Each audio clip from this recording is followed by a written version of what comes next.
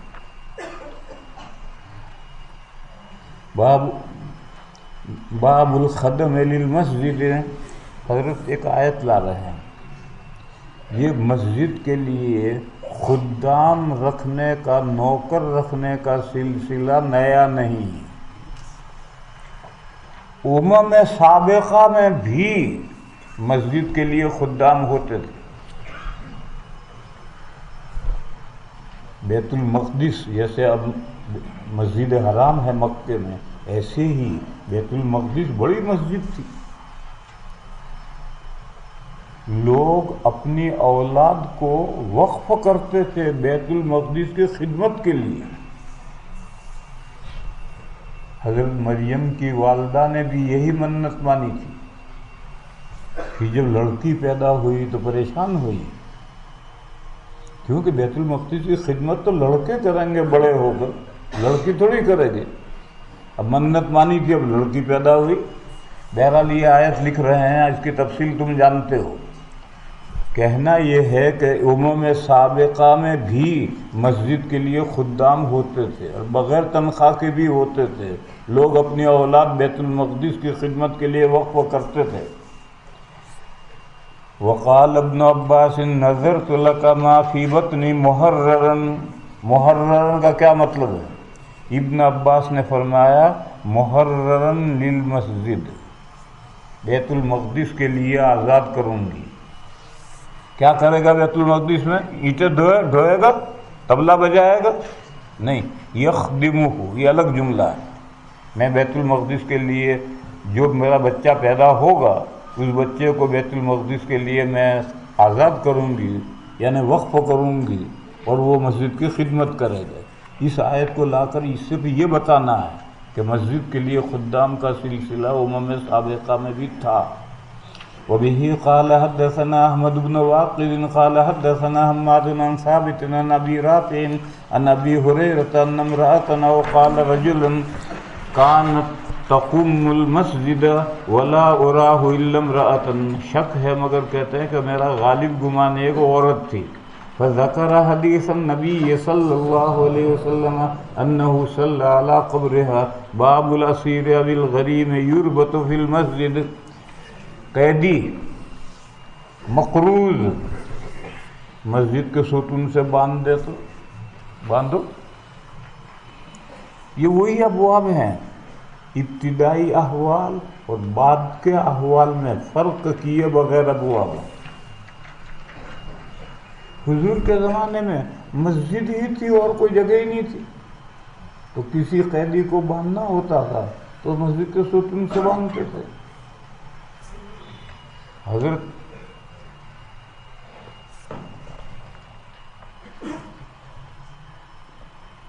کہیں لفظ آئے گا، وہ حضرت عمر نے جو قاضی بنائے تھے، کیا نام ان کا؟ عارف. وہ مسجد میں بیٹھ کر فیصلے کرتے تھے. ایک آدمی آیا قرض مقروض کو لے کر کے میرا قرضہ نہیں دیتا، تو حضرت نے حاضر حکم دیا کہ مسجد کے ستون سے باندھو. حضرت ثمامہ گرفتار ہو کر لائے گئے. ایک سریہ گیا تھا کسی اور قبیلے پر، وہ وہاں سے لڑ کر فارغ ہو کر آ رہا تھا تو یہ بنو حنیفہ کے سردار تھے، یہ ہتھے چڑھ گئے، ان کو پکڑ کے لائے. انہوں نے ہجرت سے پہلے مکے میں حضور کے قتل کا پلان بنایا تھا. اور یہ روایت سنن بیہقی میں ہے اور تحفۃ القاری میں کسی جگہ میں نے حوالے کے ساتھ نقل کیے. ہجرت سے پہلے انہوں نے حضور کے قتل کا پروگرام بنایا تھا. یہ ہتھے چڑھ گئے اور سریہ اس کو پکڑ لایا.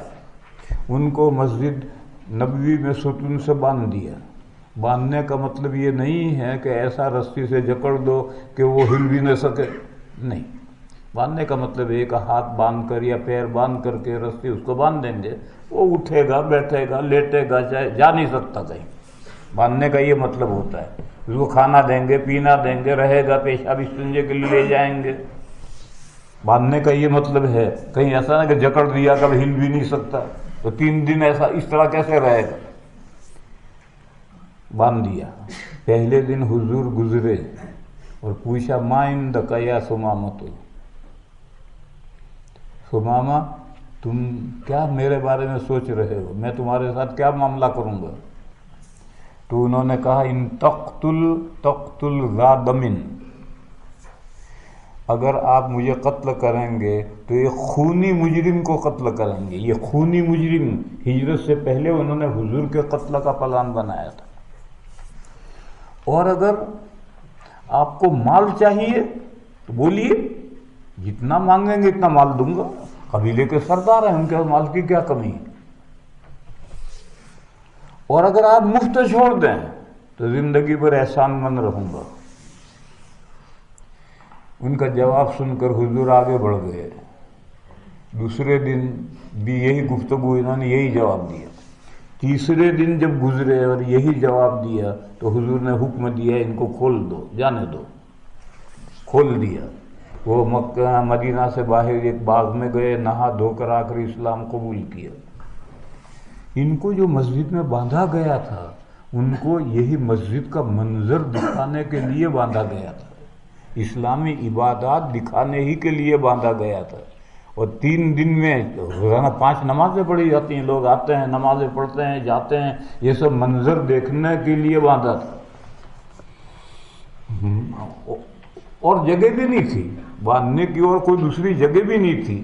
مگر یہاں ایک فعل کی متعدد حکمتیں ہوتی ہیں، تو مسجد کے سکون سے باندھنے کی ایک حکمت یہ بھی تھی. اسی طرح سے وہ جو یمن کا وفد آیا تھا پادریوں کا، ان کو بھی مسجد میں ٹھہرایا تھا. حالانکہ کسی صحابی کا گھر خالی کروا کر ٹھہرا سکتے تھے، مگر نے مسجد میں ٹھہرایا تھا. مسجد کی عبادتیں ان کو دکھانا مقصود تھا. باب الاسیر او الغریم یربط فی المسجد وبه قال حدثنا اسحاق بن ابراہیم قال اخبرنا روح ومحمد بن جعفر عن شعبۃ عن محمد بن زیاد عن ابی ہریرہ عن النبی صلی اللہ علیہ وسلم قال ان عفریتا، عفریت لفظ قرآن میں بھی آیا ہے سلیمان علیہ السلام کے واقعے میں، اور اس کا ترجمہ کرتے ہیں دیو، بھوت، یہ ترجمہ کرتے ہیں. حالانکہ اس لفظ کا یہ ترجمہ نہیں ہے. اس کا ترجمہ ہے طاقتور، زور آور. چنانچہ قرآن میں جہاں لفظ آیا ہے قال عفریت من الجن، من الجن اس لیے بڑھایا کہ عفریت لفظ جنات کے لیے خاص نہیں ہے. دیو، بھوت یہ تو جنات ہوتے ہیں، اس لیے یہ جو لوگوں کے ذہنوں میں ہے ترجمہ دیو، بھوت، یہ ترجمہ صحیح نہیں. طاقتور، ایک طاقتور جن نے کہا کہ میں تخت لاؤں گا اتنی دیر میں. تو حضور تہجد پڑھ رہے اور ایک عفریت طاقتور جن بلی بن کر آیا اور اس نے نماز میں حضور پر حملہ کرنا چاہا تاکہ حضور کی نماز خراب کرے. حضور سمجھ گئے کہ یہ بلی نہیں ہے، یہ بھوت ہے جو بلی بن کر آئے. حضور نے چاہا کہ اسے پکڑیں، بلی گھروں میں ہوتی ہے وہ پکڑ سکتے ہیں اسے، پلی ہوئی بلیاں ہوتی ہیں اس کو پکڑتے ہیں، اس کو پکڑ کر کے مسجد کے ستون سے باندھ دیں تاکہ صبح سب صحابہ دیکھیں جنات کو کہ دیکھو یہ جنات ہے، تو مسجد کے ستون سے باندھنے کا حضور نے ارادہ کیا، معلوم ہوا جائز ہے، بس یہ استدلال ہے۔ پھر حضور کو خیال آیا کہ یہ تو سلیمان علیہ السلام کی حکومت میں حصہ داری ہوئی، سلیمان علیہ السلام کی حکومت ہوا پر بھی تھی، پرندوں پر بھی تھی، چرندوں پر بھی تھی، انسانوں پر بھی تھی، جنات پر بھی تھی، تو ہم نے بھی جنات کو پکڑ کے باندھ دیا، تو یہ تو کسی درجے میں حصے داری ہوئی سلیمان علیہ السلام کی حکومت میں، اور انہوں نے دعا میں یہ کہا تھا کہ مجھے ایسی حکومت عنایت فرمائیے جو میرے بعد کسی کے لیے مناسب نہ ہو۔ تو پھر حضور نے اس بلی کو دھکا دے دیا، بھگا دیا، پکڑ کے باندھا نہیں۔ ان عفریت من الجن تفلت علی، حملہ کیا اس نے مجھ پر گزشتہ رات، تفلت علی البارحۃ وقال کلمۃ نحوها، کیوں حملہ کیا؟ لیقطع علی الصلاۃ، میری نماز خراب کرے، فامکننی اللہ منہ واردت ان اربطہ الى ساریۃ من سوار المسجد حتى تصبحوا وتنظروا الیہ کلکم، فذكرت قول اخي سليمان رب هب لي ملكا لا ينبغي لاحد من بعدي قال روح فرده خاسئا، اس کو دھتکار دیا، دھتکار کر کے بھگا دیا، دھکا دے کر میں نے غلط کہا، دھتکار کر بھگا دیا۔